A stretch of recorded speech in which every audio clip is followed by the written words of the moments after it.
Sabila Khaira. Perkenalkan, nama saya Divanti Dwi Fonilapian. Nama saya Widya Salsabila Inuni. Nama saya Adil Nama saya Widya Ratnasari. Nama saya Indira Gina Balakis. Nama saya Abelia Putri Cantika. Nama saya Muhammad Iksan Al-Hakim. Saya Cara Sananda dengan Nama saya Devina Kordenila. Nama saya Devani Kordenila dengan NPM 21110111118.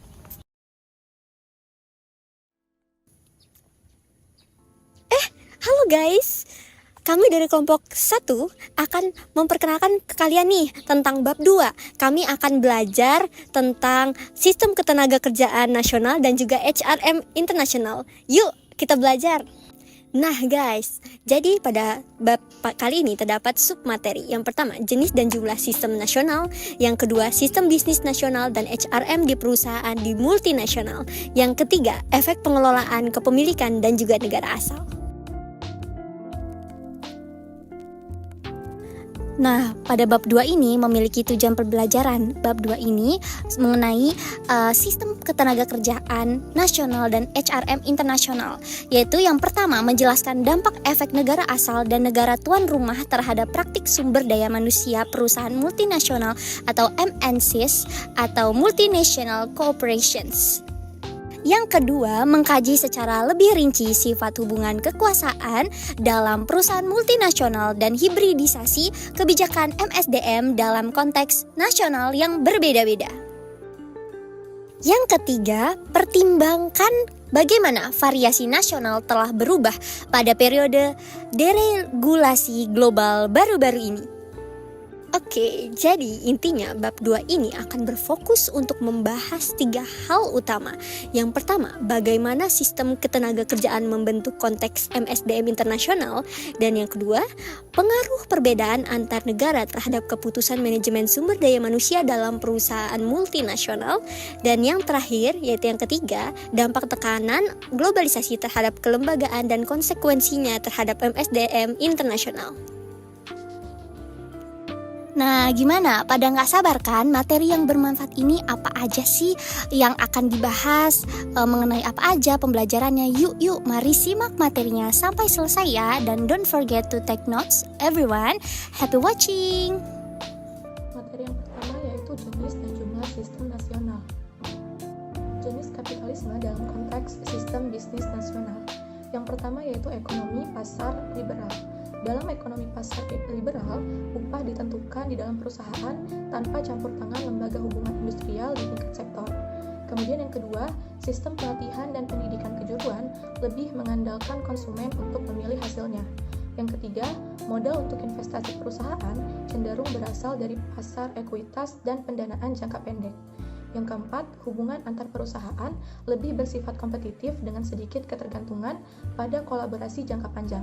Dan yang terakhir, pengambilan keputusan dalam perusahaan lebih terpusat tanpa banyak partisipasi pekerja. Kemudian yang kedua ada ekonomi pasar terkoordinasi.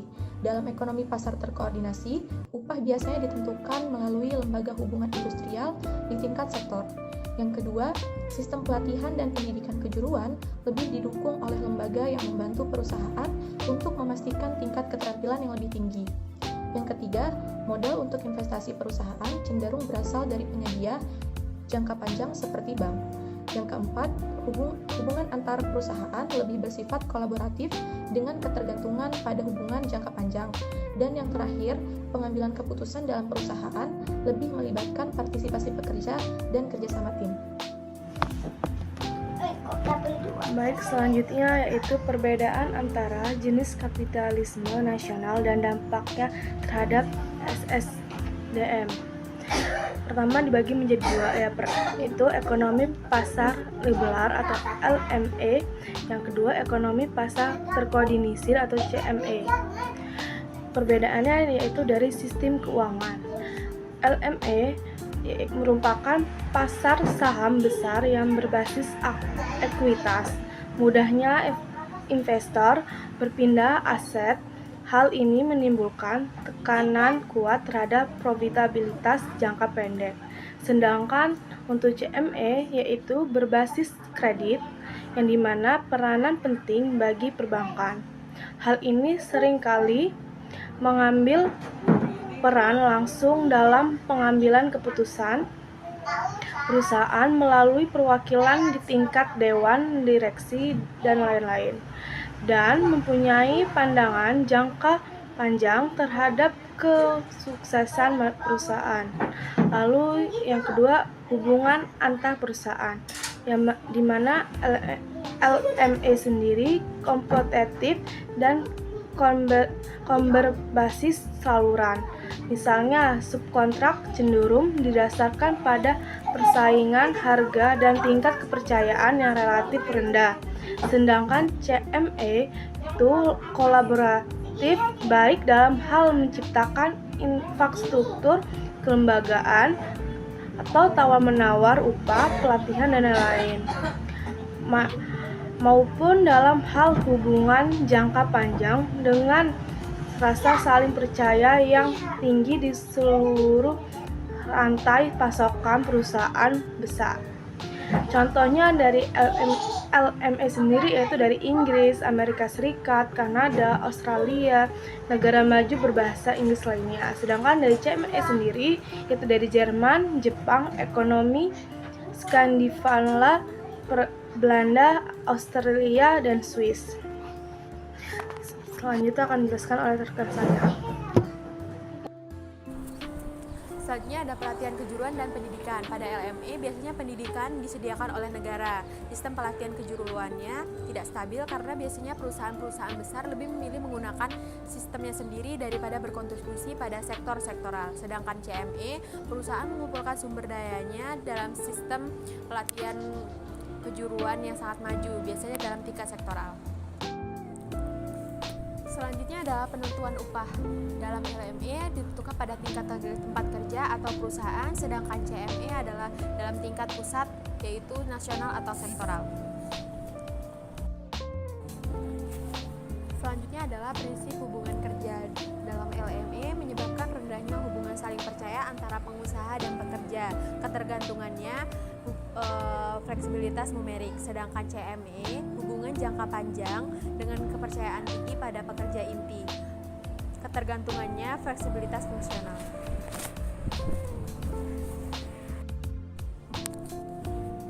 Selanjutnya adalah bidang kompetitif kekuatan. Pada LME, sektor yang melibatkan yaitu inovasi radikal, sedangkan pada CME yaitu sektor yang melibatkan adalah inovasi tambahan. Selanjutnya, organisasi serikat pekerja. Pada LME ekonomi pasar liberal, yaitu terutama pekerjaan, dan pada CME ekonomi pasar terkoordinasi, yaitu terutama sektoral, bukan Jepang. Selanjutnya, peran negara. Pada LME untuk memastikan pasar yang bebas dan adil, namun sebaliknya melakukan intervensi sesedikit mungkin. Pada CME untuk menetapkan kerangka kerja di mana wewenang dapat didelegasikan kepada pelaku korporasi, misalnya wewenang pengusaha, organisasi, dan serikat pekerja. Selanjutnya, SDM. Pada LME, upaya untuk meningkatkan kerjasama dari para pekerja biasanya menjadi sulit karena hubungan industrial yang penuh konflik, dan baru-baru ini karena rendahnya tingkat keamanan kerja yang menciptakan kesulitan dalam memperoleh komitmen. Individualisasi SDM, gaji individual, dan pengembangan karir, penurunan serikat pekerja. Pada CME, SDM yang lebih berorientasi kolektif, tingkat keterlibatan karyawan kolektif yang lebih tinggi, preventasi tim otonom yang lebih besar dan lebih sedikit pembayaran individual. Saya akan menjelaskan mengenai pengelompokan negara secara geografis. Nah, jadi untuk pengelompokan negara-negara yang tidak mengacu pada prinsip-prinsip teoritis biasanya lebih berdasarkan pada realitas empiris, geografis, dan juga politik, dan memiliki tingkatan validitas tertentu. Misalnya, pada tahun 1990-an, para ilmuwan memperkenalkan model SDM Eropa, di mana model SDM Eropa ini memiliki pengaruh yang lebih besar daripada negara dan juga serikat kerja. Model SDM Eropa ini juga bersifat sosial demokratis.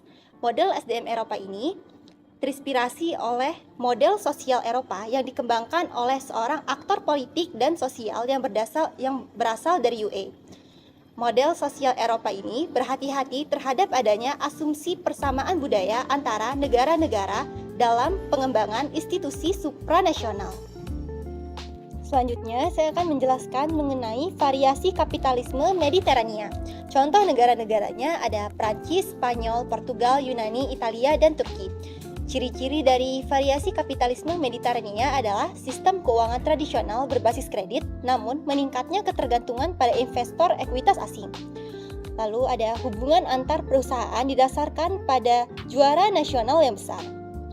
Lalu, lebih menekankan pendidikan intelektual dibandingkan pendidikan kejuruan.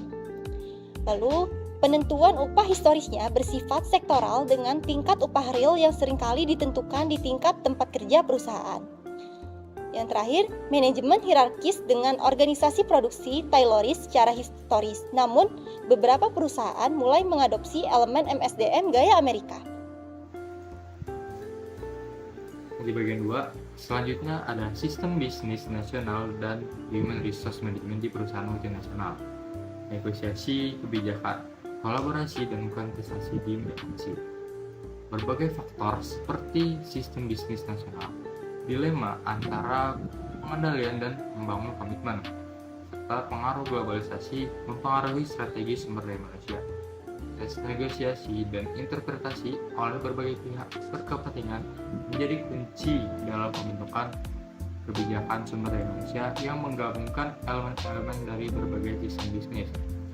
Hibridasi sendiri dalam praktik sumber daya manusia terjadi melalui pertemuan antara ciri-ciri sistem bisnis yang berbeda, yaitu dengan lingkungan sosial dan nilai budaya juga memainkan peran penting dalam membentuk rasionalitas pekerja dan manajer di MNC. Kompleksitas ini diilustrasikan dengan pola kausalitas yang rumit dalam pembentukan kebijakan dan praktik SDM di MNC yang mempengaruhi oleh hierarki hubungan kekuasaan di berbagai tingkatan organisasi.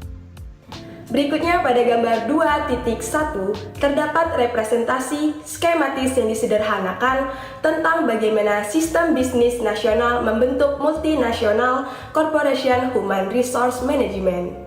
Dalam proses pembentukan kebijakan dan praktik ketenagakerjaan di perusahaan multinasional, terdapat pola kausalitas kompleks yang berperan serta dalam terbentuknya. Hal ini melibatkan berbagai tingkatan di mana hibridisasi ide dan kebijakan terjadi. Meskipun terdapat berbagai anak panah yang melawan arah, yang mengarah ke kedua arah, hal ini tidak berarti adanya kesetaraan pengaruh.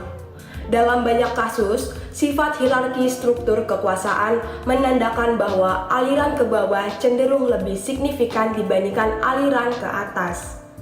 Pengambilan keputusan utama oleh manajemen puncak di negara asal memberikan ide dan kebijakan untuk anak perusahaan. Anak perusahaan juga mengadopsi kebijakan global multinational corporation sehingga terjadinya hibridisasi ide dan kebijakan sampai ke sistem bisnis dan ketenagakerjaan di negara tuan rumah.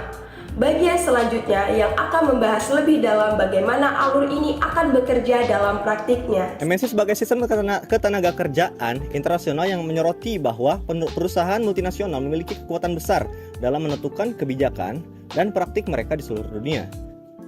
Nah, ini berikut ada beberapa model yang digunakan oleh MNC di seluruh dunia untuk mengelola sistem ketenagakerjaan mereka. Yang pertama itu ada model praktik terbaik. Ya, pengambilan keputusan utama oleh manajer puncak di negara asal dapat memutuskan sejauh mana anak perusahaan asing mengadopsi kebijakan, aturan, dan perangkat budaya internasional.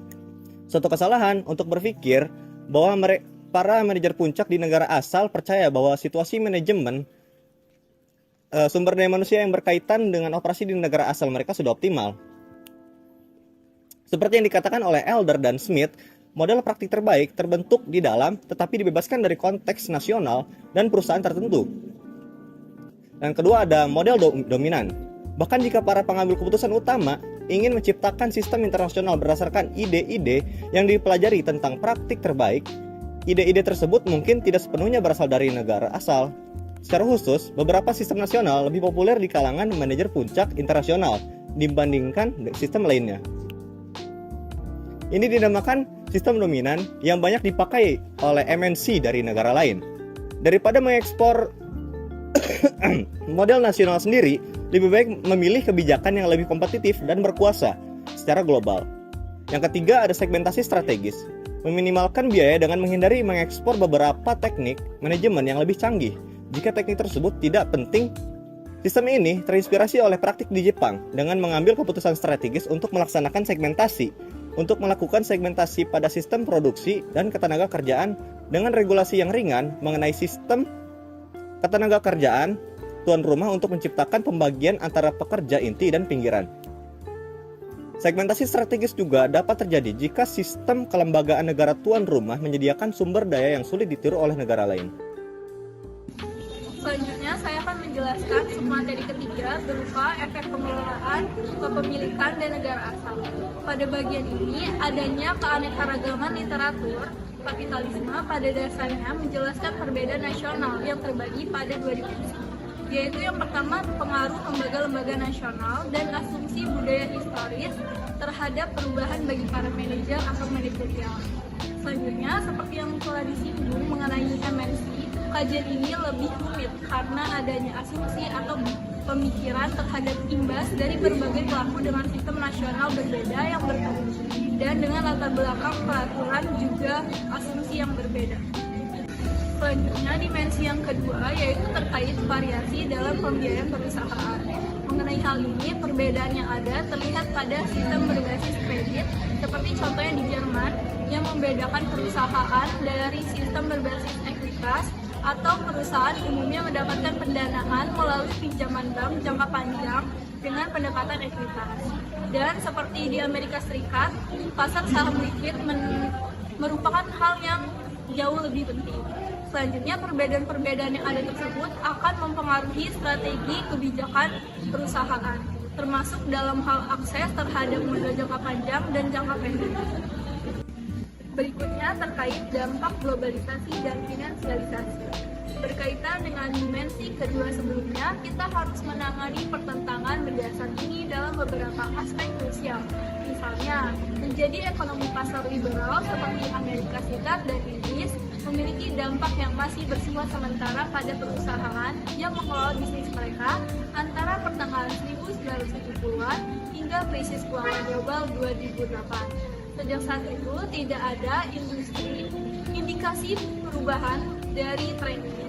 Selama era deregulasi keuangan, kepemilikan perusahaan, terutama oleh pemegang saham institusional seperti dana pensiun, memberikan mereka lebih banyak pengaruh terhadap tindakan manajerial. Perlindungan terhadap pekerja melalui serikat pekerja dan regulasi dapat terkikis dalam era deregulasi keuangan. Terakhir, terkait tantangan dalam pendanaan internasional, yaitu perusahaan multinasional harus menghadapi tantangan saat mencari pendanaan dari pasar modal internasional lain, terutama jika bergantung pada pasar modal dari negara lain. Selain itu, sumber pendanaan dari pasar modal internasional dapat memengaruhi dinamika manajemen dan kepemilikan, tergantung pada negara asal dan jenis pandangan yang digunakan. Baik, yang terakhir ialah kesimpulan. Perbedaan dalam organisasi kapitalisme dan manajemen sumber daya manusia dieksplorasi secara mendalam, dengan fokus pada dampaknya terhadap perusahaan multinasional. Materi tersebut telah menguraikan dua model utama dalam kapitalisme, yaitu ekonomi pasar terkoordinasi dan pasar liberal. Hal ini memberikan pemahaman yang lebih baik tentang cara berbagai negara maju mengatur hubungan bisnis dan ketenaga kerjaan. Melalui analisis ini, ditemukan bahwa pemilik, manajer, dan pekerja di perusahaan multinasional tersebut cenderung memengaruhi cara organisasi nasional diterapkan di luar negeri. Selain itu, dampak dari regulasi global belakangan ini juga dibahas, menyoroti perubahan signifikan dalam kepemilikan perusahaan multinasional dan pengambilan keputusan oleh manajer puncak. Dengan demikian, materi ini menekankan pentingnya memahami konteks nasional dalam mengelola perusahaan multinasional dan menyesuaikannya secara sesuai. Baiklah, sekiranya hanya segini pemaparan sebuah materi dari kelompok kami. Jika ada yang ingin saudara-saudara semua tanyakan, bisa dipertanyakan di sesi tanya jawab berikutnya. Sekian, wabillahi taufiq wal hidayah. Wassalamualaikum warahmatullahi wabarakatuh.